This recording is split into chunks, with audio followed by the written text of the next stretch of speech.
This episode of Forging Friendships is sponsored in part by Iron Mountain Metalcraft, located in the beautiful Pigeon Forge, Tennessee area. Go forge a memory with Forged in Fire fan favorite Robbie Bowman. Woo! The show is also sponsored in part by African Custom Knives, Black Dragon Forge, Paragon Kilns, and with the support of viewers like you through our GoFundMe campaign, link in description.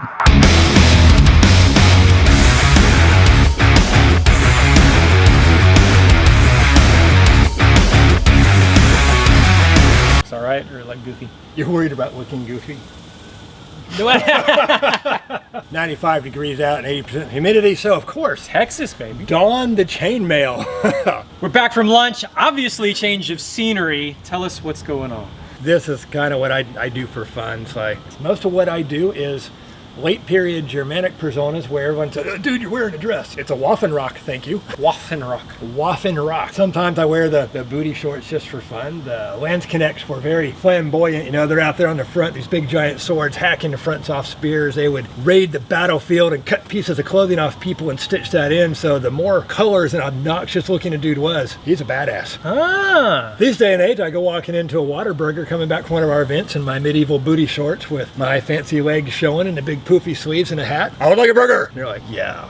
East Texas and Landsknecht don't mix. Yeah, so I brought out some of my collection. This is about 2/3 of my collection, my best ones. So this is pretty cool. And the neat thing is, a lot of these, you can see the grain. So I can actually get these. It goes back to that metallurgy. I get a piece and I look at the different grain patterns. I can figure out what they hammered first, when they did this operation, when they did that. So if you look close, you'll see kind of a darkened line with different colors. That's an insert of high carbon steel. The rest of this is a coarse wrought iron. This is a haft axe. So you go look at the Bayou Tapestry and you see pictures of axes whirling over people's heads, these big tall 5.5 foot shafts on them. Those are the haft. So this was a weapon about this big. You could use it for felling trees, but should somebody try to take over your property, you fell the foe. So you can see it's a weighty axe. This is not a one-handed axe. This is meant for two hands. Roughly how much does it weigh? That is probably about 2.5 pounds. Okay. There's a shield in front of you. The shield's made out of linden wood, kind of like a stiff basswood. So picture going into battle with that. It doesn't take too many blows of this before that is falling apart. Your arm is behind that. Transfer of energy. Then I got some other more traditional style ones. Again, this probably would have been a mid-sized 3-foot haft or so. And then these are the fun ones. Now here's your classic Viking axe. These are what would traditionally have been used more on the battlefield versus something like this. They're handy tools, you know. Okay. Use them for a lot of stuff. People think all these things were all battle implements, and when you buy them, auction sites, whatever, somebody's always, everything is battle a Viking. Axe. Everything is a Viking. So I've bought a few things that I look at, and I bought a few fakes. You know, you got to accept that. I've been doing this about 20 years now, collecting. So I have a few people I use that are overseas that I trust, and they do their best job to make sure they're not getting screwed over so they don't screw me over in turn. Right. But it still happens, so pick out the fake. Pick out the fake. Wow, somebody's putting me on the spot. I have. Man. I'm leaning towards that one already, but don't. There's two weapons here that are fake. It's gonna be grain structure. I'm looking for grain structure. Smart guy. That's one thing. That's gonna tell me what I'm looking for. The pitting. The pitting. And how there's your number 2, the corrosion pattern. And how it's been eating away. That's what I'm looking for. There's one other feature that I specifically look for that I can tell in picture. You would say shape and style. Yeah, that's part of it too. You got to think these things are 1,000 or more years old, so you find something that's too clean to be true. The craftsmanship of how it was actually made are the lines going to be as crisp as we can do now? I would say no. So I'm leaning towards this one. Just let me show you some things that tell me something most likely is real. Like for instance, that's obviously wrought iron. You can see the darkened edge with the grain behind it. This comes from the wood building section in northern Germany. This was part of a collection I bought, and it actually came with 3 of those. I have one in a left-handed version too. These are from the shipbuilding district. So you notice that's flat. Meant for playing. And it has a piece of high carbon steel forge welded to the back of that. And the fact that it's got high carbon steel with very low grain structure in that says this isn't Viking. I nailed it. This is about 15th century, 16th century, but it's authentic, and it wasn't marketed as Viking, it was marketed as medieval. Okay. But they're from the shipbuilding. You put it down, you hammer it from the back, and you plane your big things. This one still has some of the silver inlay left behind, so this would have been fantastic looking. You can see the swirls of the coarse rock going through that. That's a really nice one. The third thing I look at, where people screw it up. Okay. So if I'm going to go club someone with a handle, if I get a perfectly round handle, what do judges always bitch about on Forged and Fire about round handles? That doesn't They stay. roll in your You hand. can't index. They roll in your hand. You can't index it. That, and this one is pimped out as an 8th century blade. It's got a sharp edge on it. It's got such smooth contours, perfect shaping, and a perfectly round socket. No. So pictures online, you know, but I really wanted that shape. That's one I've been looking for, so I risked it and I got burned. And now, how bad of a burn? Is this something that's been made in the last 20 years? So what's interesting is this actually is an artifact, but people know this is a very sought after type. So what they did was they took a different shape and they ground it down. So once again, I can do metallurgical analysis. Yeah. This matches the profile for the isotopic elemental analysis of 9th, 10th, 11th century Rus Viking regional metal. But it is not that style. So what somebody did was they took something like this, they shaped it, and then they patinaed it, aged it, however they wanted to make it look. They didn't bother doing that. That's why another thing, when I got it in person, it was so smooth on the top, yet it's all pitted on the sides. Why is there a different corrosion pattern? Yeah. Why does it have a sharp edge? Right. So this was probably something about that big that they cut down, reground, and Reshaped. heated up. And if you look close, they even welded it. Oh, really? There's an arc welder line on the inside of that. So it was, I think this back section is fake, because you can look, the corrosion stops midway. So I think they took something like that, cut it in half, and then welded on a back end of it, and then shaped it, blended it into the rest of it. Yeah. This is still time period steel, but it's been restored. Somebody tried to turn it from an average $70 artifact to a $400 artifact. This was marketed as something that it's not, but it's still a legitimate artifact as well. Just not the time period in which somebody was trying to pass it off as. That came out of northern Germany. It was a farmer's find. Back then the German government really didn't care. Now they stepped in and they've changed for the export rules. And the only complaint I had on those was the guy thought he was doing me a favor and took an angle grinder and started trying to remove the rust. It's like, no, don't do nine. This one. This one. So once again, it's not fake. Okay. So it's not 3rd century Grecian, blah, blah, blah, blah, blah. This is more about 10th century Roman. It has a Roman eagle. It was a sea find, which they're crusted in barnacles, which do cool things for you. They protect it from a lot of corrosion, so you get the nice.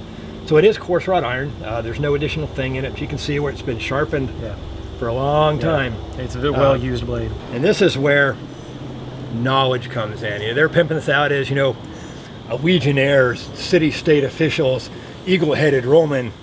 Like, actually, it's about 17th century Turkish. Now, what I want to do is, I've noticed here recently, because I left this on a shelf in the garage and it started getting a little corrosion, but when it did, there appears to be some damascening in there. So now my question is, could this possibly be one of the crucible steel blades? Don't know. But you know, there's ways, and I said that's one thing I learned at A&M. The guys' labs I inspected were out of the nautical archaeology group, so they taught me all the preservation techniques and stuff. So I had 4 years of inspecting their labs, and I go hang out for an afternoon and just learn from them on how to do electrolysis, you know, all the tannic acid treatments and such to really preserve these maritime artifacts that are coming up out of seabeds and stuff.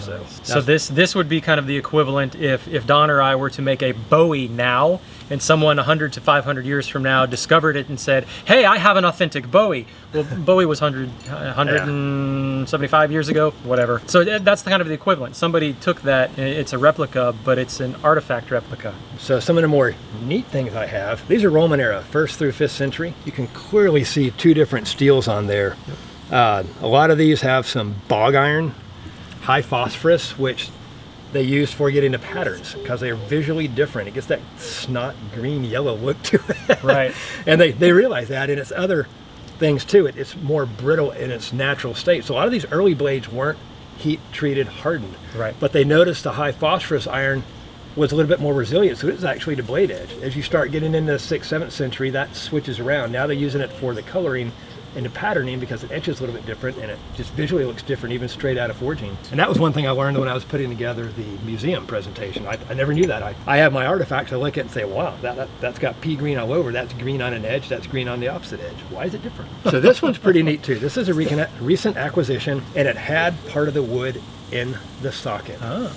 So I removed the wood before I started into preservation. I've saved that in a bag, and when I save up enough money, I'm going to send it off and get some actual carbon dating analysis on it. Cool. That will tell me exactly when this is from and what kind of wood it is. They can actually, not from carbon dating, but they can actually do some other analysis. That's why it's going to be kind of expensive. This goes to old versus new. This is done as a competition, which I actually won the second half of it, the popular vote. So what I did was the Sutton Hoo sword is a famous migration era Saxon sword. It's a bunch of pattern welding with a double reverse twist and such. And the competition was to make an Arkansas toothpick. So I mixed old with new, and I call this, get ready, the Sutton toothpick. It's got 6,000-year-old bog iron, mammoth ivory, some coarse wrought iron, and the Sutton Hoo pattern welded pattern going down the blade. That was just one of those that, again, you give an artist free rein to do something. There's another one, some bog oak and mammoth ivory. One thing I like to do is I get with other Forge and Fire guys, and we kind of do collaborative projects. We'll swap billets. Hey, make whatever you want out of it, do whatever you want with it. So this is one from Fuad Akawi. How do you pronounce your last name? Anyways, he's over in Tennessee. One of our company has an office over there. It's in my division, so I go out there pretty often. So I've been going by and visiting he and his wife. Great guy. He was on the big giant folding knife episode where they had to make those big 1.5 long. Yeah. When I was out there visiting him, he gave me a Damascus billet and said, hey Don, here you go, have fun, do what you want. So I forged it out, drew it out, hammered in some different shapes to it, and made this dagger out of it. So I'm very proud of this one. It's kind of the first one I did. And sometimes you just want to make something that just says, I got a freaking knife in my hand. Yes. I love D-guard Bowie knives. This is one I did over at Cowboys during the last event he hosted, that we were out there playing with his big giant 1800s forge. The D-guard on that is some extremely coarse wrought iron, so it's got a beautiful grain pattern in it. Went back and it came out in such cool colors after tempering, and such a nice, smooth, even pattern from the heat treatment that I left it. That kind of looks pretty cool. It's beautiful. I'm part of the Society for Creative Anachronism. I do a lot of work with other guys from other groups like Regia and the Yams Vikings. There's a lot of different reenactment groups out there. This is just what I started in 30 years ago that kind of got me started. So my wife and I now are the landed Baron and Baroness of the greater Clear Lake area. Loch Sawyer, it's Gaelic. Everyone pronounces it like Chevrolet, and it's not Sawyer, it's Sawyer. But yeah, it's Gaelic, and it just means Clear Lake in Gaelic. No kidding. So it's the greater Clear Lake area, NASA, all the way down to Freeport, Texas. There's a Houston Barony, Stargate, NASA. Yeah. So we're clever like that. Yeah. But I've been doing it a long time. I love it. There's a lot of stuff. We're not perfectly medieval, and none of these groups are. We well, we call it creative anachronism. There's only so much. I mean, that's the cool thing about history. Yeah. There's only so much that we have that we can go off of. You're never going to be completely perfect in your reenactment. That's what makes it kind of fun. The interesting thing about the COVID-19 is now we realize how much money we spend on this hobby because it's closed down. They just announced that they're going to cancel everything through January of 2021 for in-person events. But we're kind of the representatives of our group here, kind of the group presidents, more or less. So we do a lot of traveling. You go out, you're recruiting new people. We go to demonstrations. We hang out with the other groups, and we discuss issues within the groups or things that are working to drive memberships up, and just fun events and stuff. That's one thing our group is known for, is everybody down in this area is just so laid back, and it's such a diverse group of different personalities. That's what makes it fun. We got one of the flight surgeons from NASA who does astronomy and astrology. We have another lady who's a teacher up in North Houston, and she does parchment. I mean, she takes animal skins, turns those into paper, and I don't mean like commercial means. I mean, she goes out, gets the wooden barrel on the back patio and soaks these things for weeks, dehairs them, scrapes them, sands them down, and she does just, beautiful work. Wow. Yeah, my wife and I have been doing this. I met her in a medieval group. Really? So I've been going strong. We'll still be doing it. Once we step down, we've been the Baron and Baroness for a few years now. We're not going to do it much longer. Just it is a financial drain. Sure. And time commitment. Sure. And so it's coming up on time to let some other people step in and put their ideas forth. But we'll still be active in it. We've been doing it a long time. Hurl family was out, you know, back in Nevada doing it. So it's global. I mean, we're everywhere. You can't get away from it. And I'm thinking about throwing my hat in for president. You know, my first job. I'm just going to abolish the United States of America and establish the Democratic Free People's Republic of Kragaxe. That joke came out. A buddy of mine's got some property in Oklahoma. They were having a land dispute. Somebody's trying to take his property, and they put some deer feeders up. And we went out, took everything down, and we left one up. And I went and carved in the wall, now owned by the People's Free Democratic Republic of Kragaxe. No trespassing. Nice. Phenomenal. Thanks for hanging out. If you want more information on Donald and everything that he does, I'm going to put all his contact information in the description below. Check it out. Find him on Facebook, all his social media. Go follow him. Don, thank you. Hey, thanks a lot for coming down. It's been amazing. Fun.